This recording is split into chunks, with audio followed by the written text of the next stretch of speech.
झरिया के पूर्व विधायक संजीव सिंह बोले, भाई की हत्या में मेरा नाम आना जीवन का सबसे बड़ा दुख है।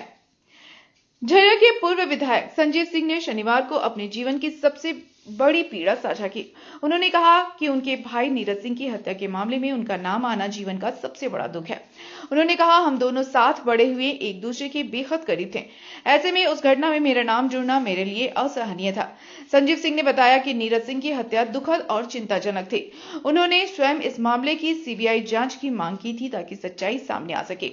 राजनीति में आने के बाद परिवार और परिचितों से दूरी बढ़ी थी, जिसे अब कम करने का प्रयास किया जा रहा है। उन्होंने कहा कि वे 2017 में जेल गए थे और 2019 में अपनी पत्नी व झरिया की विधायक रागिनी सिंह के माध्यम से जनता से जुड़े रहने का संदेश भेजा था। संजीव सिंह ने कहा, रागिनी चुनाव हारने के बाद भी जनता के बीच सक्रिय रही।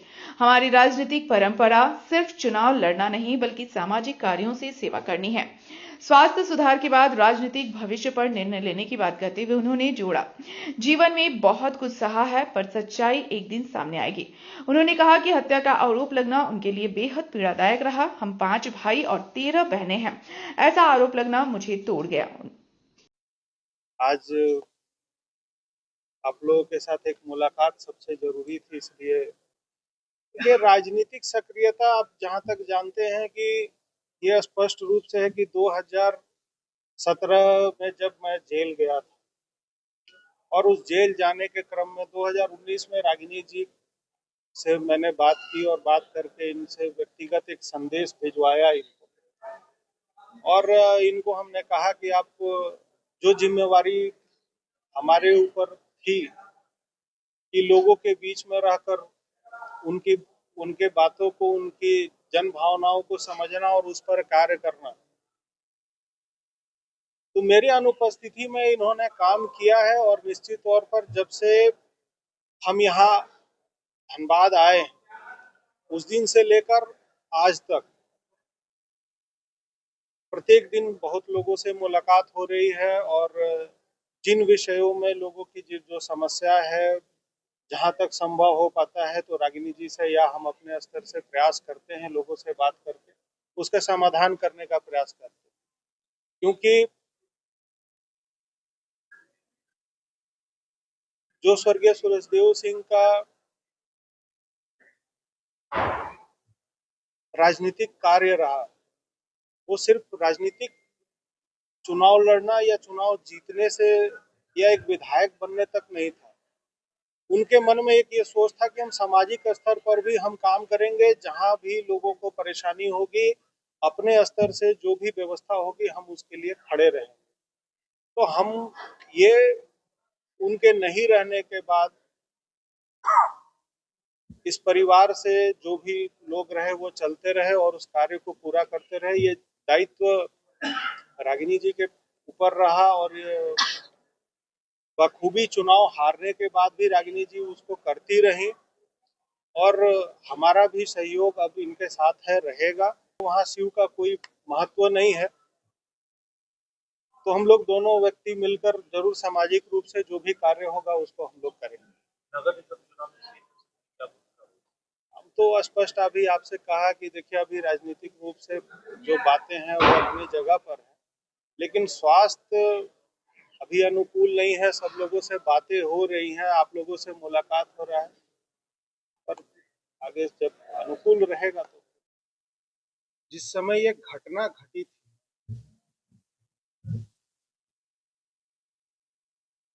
मेरे जीवन की जो सबसे बड़ी पीड़ा रही वो ये है कि नीरज जी के साथ जो घटना घटी ये बहुत ही चिंताजनक और चिंतनीय था कि इस परिवार के साथ ये घटना घटी। ये चूंकि ठीक है, एक सामाजिक रूप से अलग एक अलग विषय है, लेकिन ये इस परिवार के साथ, क्योंकि ये सूरजदेव सिंह के परिवार से ही सब लोग जुड़े हुए हैं, उनके ही दुख उस समय हुआ था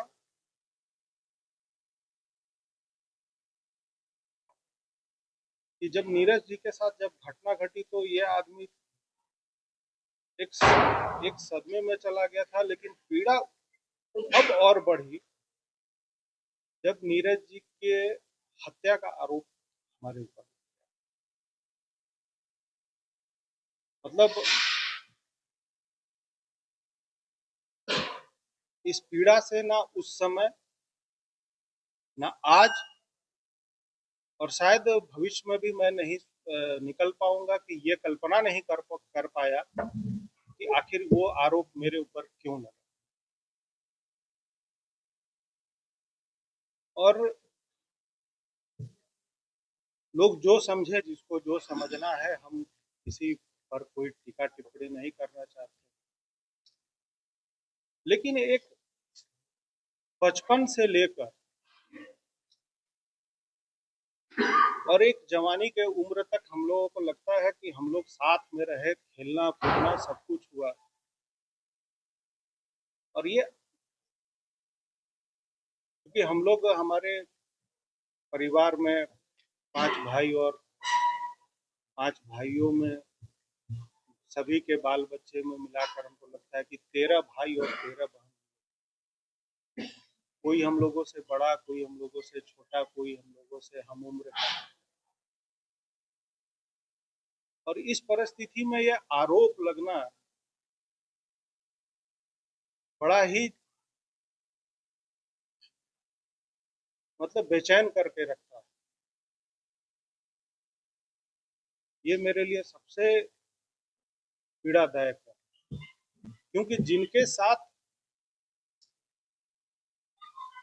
बचपन से लेकर राजनीतिक क्षेत्र में आने से पहले तक, जब एक दूसरे के साथ सभी भाइयों के साथ मिलकर खेलना कूदना, साथ में कहीं जाना, बहुत सारी अच्छे बुरे घटनाओं में साथ रहना, ये मुझे हिलाता। अपनी स्तर से ये प्रयास भी जरूर किया था कि इस केस में सीबीआई जांच हो, लेकिन जब मुझे इस केस में सीबीआई जांच का कोई जगह नहीं मिला, तो हम 2019 के बीच में हम न्यायालय में भी, और यह मामला 2 साल तक झारखंड उच्च न्यायालय में मामला लंबित रहा। और जब इस मामले की सुनवाई हुई, तो राज्य सरकार से 2023 में, जिस समय मैं अस्वस्थ था, उस समय सरकार से ये उत्तर मांगा गया था कि क्या इसमें सीबीआई जांच की आवश्यकता है। तो 2023 में राज्य सरकार द्वारा ये, उनके तरफ से उनके वकील अपीयर हुए राज्य सरकार के तरफ से, उन्होंने कहा कि इस केस में सीबीआई जांच की आवश्यकता नहीं है। लेकिन मेरी पीड़ा ये रही कि इस केस में सच्चाई सामने आनी चाहिए थी, और उसमें उस समय राज्य सरकार को भी 2023 में या उनके लोगों को इसमें समर्थन जरूर करना चाहिए। और वो फाइल हमने खुद किया था, मैंने राज्य सरकार और सीबीआई को उसमें पार्टी भी बनाया था, हमारे पास कागजात भी हैं। एक लौता पूरे धनबाद से, इस परिवार से, पूरे झारखंड से एक लौता मैं एक ऐसा व्यक्ति था इस केस में, या उनके परिवार से, इस परिवार से, कि हमने सीबीआई जांच के लिए हमने उच्च न्यायालय का दरवाजा खटखटाया। राज्य सरकार के तरफ से 2023 में जब ये स्पष्ट रूप से लिखित एक एफिडेविट जमा कर दिया गया कि इस केस में सीबीआई जांच की आवश्यकता नहीं है, तो उस समय